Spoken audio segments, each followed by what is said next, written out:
Should we get Tigger in it? Hello everyone. Welcome to my race recap for All Armed Forces Triathlon. In this video, I'll go over my race, the key sessions that I did during the block, and then the main takeaways that I had from the training block and the race in total.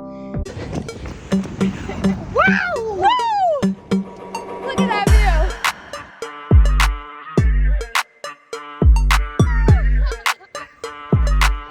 The girls are back.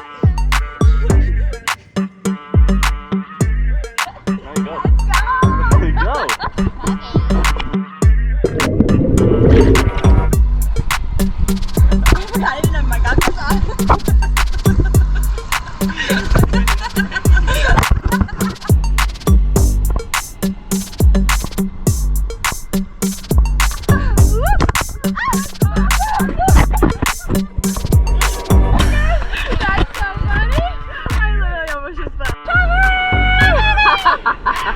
That is so funny. Yeah, this is the event that got me into triathlon. So I did it a year ago, and that's kind of how I entered the sport. So I felt like a whole new woman coming back. Just a great experience. I was so happy to be back. So I took away a lot of positive things from the whole race experience. So she's like ripping up something.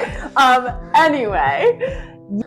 Okay, Maeve, let's start with the race. So can you run us through sort of each leg of the race and talk a little about the conditions, how you felt, how you fueled, stuff like that? So the swim was my best swim ever. It's my best open water swim from all 4 that I've done now. So I'm still pretty new to it all, but it was my best so far. It was also the toughest open water I did.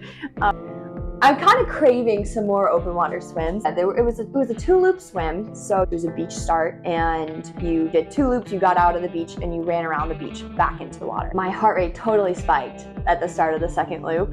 Entering into the water again, my heart rate was skyrocketed, and your goggles are foggy. I was really proud of the swim because I lack a lot of confidence in my swim, so I feel like I walked away from that race with a lot more confident, especially an open ocean swim, beach start. I did better than I thought I was going to do, so I think just having that confidence in my next race will be super helpful with just improvement in general. I think with confidence comes improvement just because you believe in yourself and you're telling yourself like you can keep going. So it was really cold swim. It was like 54 degrees Fahrenheit, so.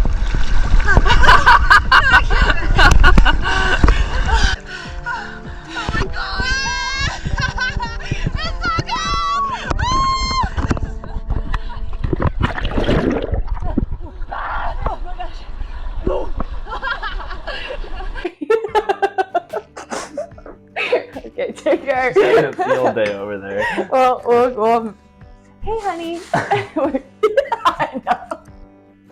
So it was a really cold swim. It was like 50. That's the swim. Okay, so what about the bike and run?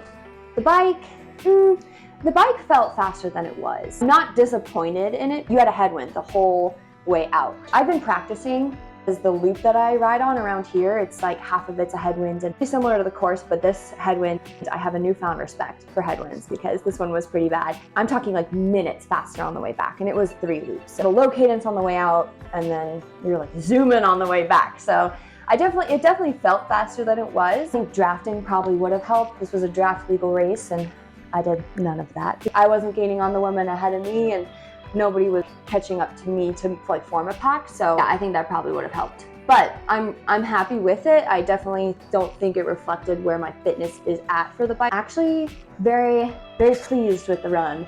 During my training, I would go out way too fast off my brick workout, so I would ride the bike and then I would like pound the run right from the start. And I think getting off the bike, your legs feel like noodles, you're running, and you don't realize like, oh, I'm actually exerting way more than what this feels like because my body's so adjusting.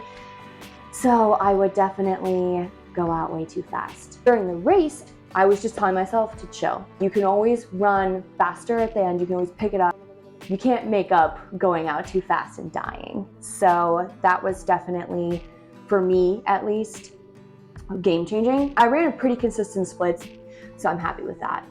So the race volunteers were so awesome. They were cheering at all the aid stations. They were so nice. Yeah, so the volunteers were fantastic. And the course was so well marked. You knew where you were going all the time. It was loops. Super grateful for that transition area, like coming in and out. It was so well organized. And yeah, then there was a social with all the other athletes at the end, which is just such a nice way to meet people. I think every race should have a social after, because yeah, just meeting all these like cool people who are here doing the same thing as you. That was really awesome.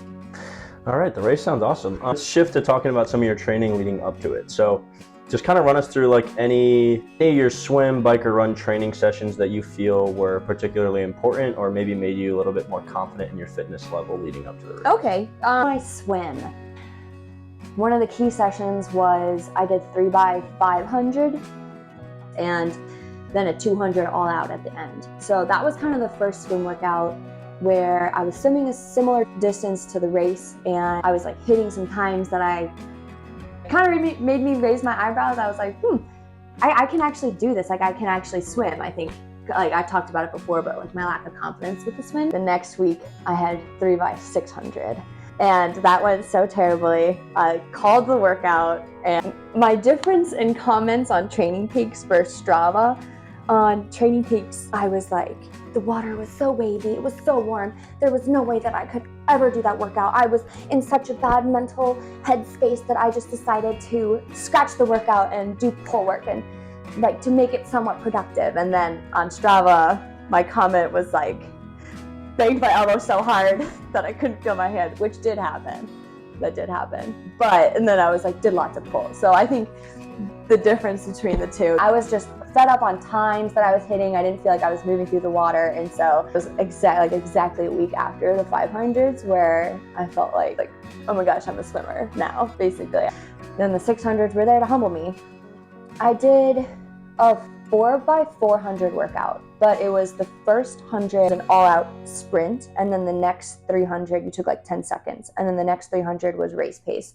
So that was kind of stimulating starting the race, the heart rate spikes you would have from getting out of the water and entering back in. So I felt much more prepared for the heart rate spikes after that workout. Those were the main swimming sessions. For biking, I did a Zwift race on the trainer. I did get scolded for this by one of my best friends, and he's not afraid to call it like it is. And I got scolded for just jumping into an hour-long Zwift race. It did help me realize that I could hold a decent amount of watts for an extended amount of time, so that was helpful. Reminder to myself, always ask qualified people before just jumping into some random thing of training. So that is a takeaway for me. I like sweet spot training, so to do that on Zwift, but they take your FTP and then it's slightly lower than your FTP, and you hold it for like a certain amount of time, and then your recovery is just slightly lower watts than that, but you don't get like a full recovery. Also, just for biking, getting out and doing bike handling outside, that was helpful because I'm not the best on the bike. I will be the first to admit that. I lack a lot of the skill. So building up the bike handling techniques and just being more comfortable riding, I felt a lot better on the bike this year than last year. I was even able to mount my bike with my shoes already clipped in, which I wasn't able to do last year, so that's good. The run workouts, I run with a team in the area, and one of our track workouts was 5x800 meters with a 400 meter recovery. I wasn't expecting the times that I ran for that, so I was pleasantly surprised with those, and that was good for me leading up to the 10K at the end. So just consistent long runs. So I would do the long runs as a progression run, starting pretty easy and then picking up the second half, and I consistently had weeks and weeks of those, so that was super helpful. And yeah, also bricks, practicing bricks. But this was kind of the way that I was like, oh, I shouldn't be doing what I did in practice. So I knew during the race that I had been practicing wrong. This upcoming block, I do want to get better at pacing for bricks. All right, let's finish up by talking about some of the key takeaways from the entire training block leading up to the race, right? So like outside of your sessions themselves, what other takeaways did you have? So this whole block, consistent sleep. I think that was big for me. I had not been prioritizing sleep. Sometimes I would skip a morning session or push it off just to get extra sleep. Fueling around workouts, like fueling before and after and during, I was, just getting more practice with. I didn't necessarily do the best job in the race. That is something that I want to improve on. I had like a goo gel and like the honey steamer packets, and I had those on the bike, and then I drank like a little bit of water, but I didn't finish my water bottle. So those are some things to improve the next time. But during the training block I feel like fueling was good. So recovery days, I'm getting better at those, actually taking them easy. At the start of the training block, I would text my friend who coaches me and I'd be like, hey, can I do an extra session? Or, because I felt like I always had to do doubles and I couldn't take any off days. And then on my off days, I'd be like, hey, can I go for a ride or something? I would always try to like be adding on a run or a ride or a swim or strength or something. But now I'm getting better at recovery. I also we'd give stretches, like 15 minutes of stretching, and I just like wouldn't do it at the start of my training block. But now I do it every day. Not every day, but I do it.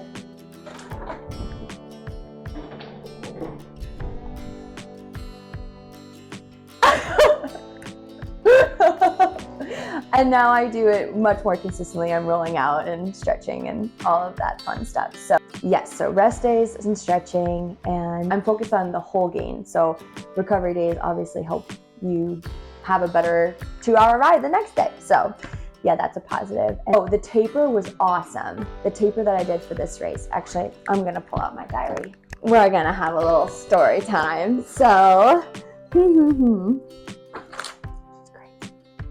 10 years later.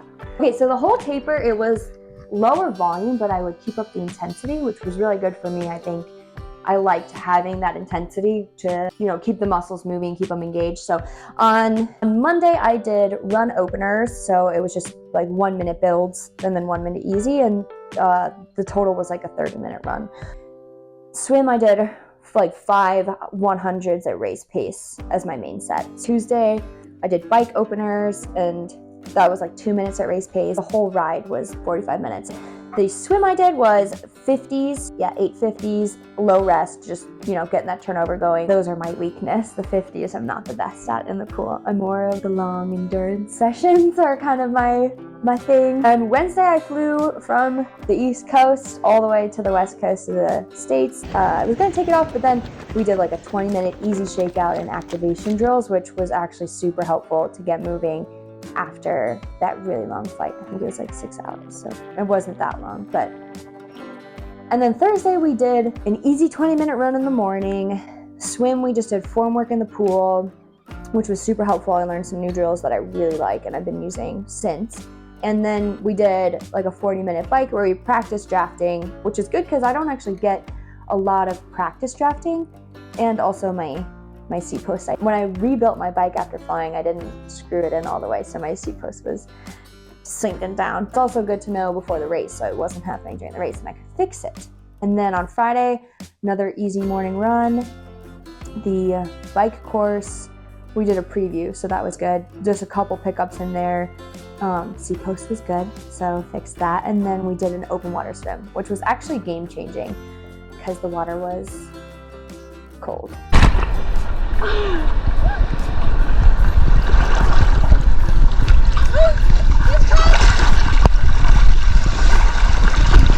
And yeah, I definitely think mentally I needed that before just jumping right into the swim. So yeah, got in the water, let myself get acclimated to the coldness, and then we did starts. So we practiced starts, which was also really helpful because I'm not the best at beach starts. So yeah, just practice that, and it was good. Like learning how to time your jump into the wave and stuff like that I just hadn't really learned because I'm still pretty new to the sport. We're here! Point Magoo! Just did our open water swim with Tay Tay! Woo! So, getting ready for tomorrow. Oh, go girl, go girl. Look at that. And the mountains.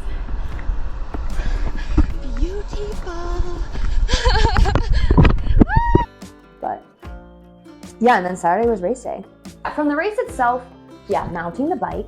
I learned how to mount my bike with the shoes already clipped in, so that's something that I hadn't known. And then pacing on the run. During the swim, I actually thought of oh, I should alternate which side I breathe on because the waves are hitting me, which is something that I probably would have just been swimming and been move faster, go faster through the water. But I was actually thinking of tactics on how to breathe, trying to pace that on the waves. So that was, I feel a little bit more, I was engaged in the race. So I definitely need a better race fueling plan, drink more water, and then obviously just more experience. So excited about the race calendar, which is coming up. So yeah, stay tuned for the next couple of races, and thanks for joining today.